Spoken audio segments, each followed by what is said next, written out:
Malo atu le soifua Tala Fou o se whapoponga le nei o tala mai Ausetalia i le amatanga le nei wa yaso le radio Samoa. E to iwa tai mai atunu o Asia sautei se sae o le amalanga nei melepone mo se whailua inga ma se whono tanga ma le pānamia o Ausetalia o Anthony Albanese. O se whailua inga tele lea wha o whai o malo i Ausetalia tanu mai le lua pa se puluwalu a o pānamia Malcolm Turnbull.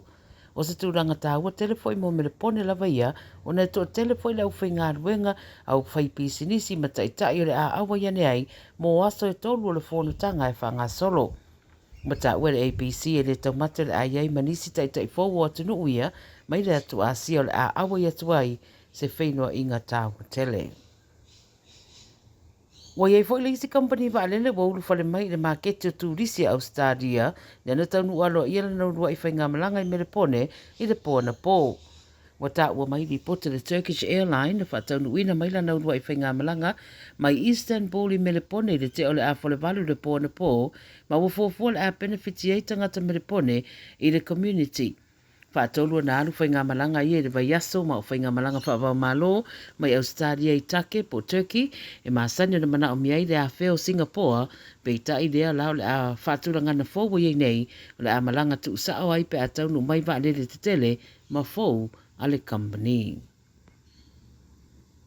Pangasalo nei le suasua ngā leo le maliwa se di ina ua pueina e leo me le pone, wa liputia mai e leo na bala wane la tau se ripoti o se tangata e pōringa, wa a fie se fuala au whasa ina malo wha au penga ina i se pou lau papa, ma o loo i se vaenga o Morrison Street i Kilsyth, po le talo e se furutasi le pona pō. Pa pese whamitalanga o se leo ofu savili ma se tangata na o la tau fio fia le tangata lea se iho ina taunu watu leo. O whaero foi ripoti e toro surivo na tausanga na tau ma whai e ngā ruenga la vea i ma tau wha maana vai le masini a whawa vea tu le wharimai mo tong fitinga pe ta ele i manuia ma mani wai le afo le ono i le tau ana leila. O lo whanga soro pere su e suenga ma le tu whatasia o se ripoti mo le corona. Mo fola mai ele Centrelink o le pensiona o tangata mātutua, pe sosoani mo tangata iei a fianga tū mauma peimeni e maua i lātou e tausia tangata po carers o le awha o popo lea i le anga i atu le numanai.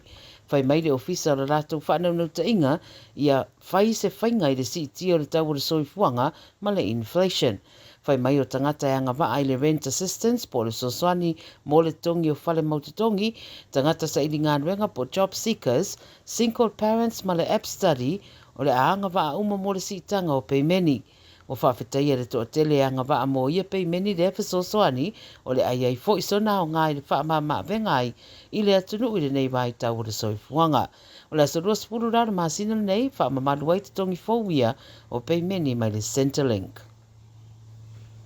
Ma le tala muri wa lipotia le 9 News i le sole le fia o nisi o tamata alo le NRL la kapiliki o na ni whamatalanga o whita ua ina sa whaia le rita alo Spencer le New i le tamata alo le Broncos o Ezra Mam a o whaia na lātou ta alo ngai Las Vegas. Ta ua le ripoti o whita ua ina tamata alo le Broncos na whaingoa i le New Mam o le manuki se turou ma whai mai se whamatalanga le rita ta ua i le ta alonga leo Jonathan Thurston na tangi Mam i le mai au le ta alonga. O li poti lai le so i the Sydney Morning Herald wa tā wai, sa whai ei se whasanga i ngā le niu matamata alo to rua le Broncos, Pat Carrigan, ma Tony Staggs, i le wharetari mālolo o mawai, ma whainua nei le fia le to rua le ia le niu. Tā ua foi le ripoti se whina ngalo le kapiteni o le Broncos, Adam Reynolds, i le mata upule nei na ofisiringi e le 9 News, pa mai ia e le tari e ina, whainga whailonga lanu i le lātou karapu. Wa tā ua le ripoti rā ngai ese le niu mani malae, ai le ili ina le whai o le tālonga, a o sana whaatara noanga na whaia le Triple M, na ia te e nailo na whai o se mesa se, ma ia tā ua i e lo ieiso na popolenga i se whasalanga e ono ia mawaina i le mata upu. O le whai unga le lau wharia pe o nao fia mai le ripoti, wa tā ua i o le niu o on report, wa le a whai e se whai unga munmuriane, ai ua mai a whaaulu se whaasealoa ia a Mam e whaasanga i ane niu. Tala ia le video Samoa mō lau whaafonga mai le nei fo iaso mai Ausetalia, ia tēne ngā ruenga a mata le nei mai iaso.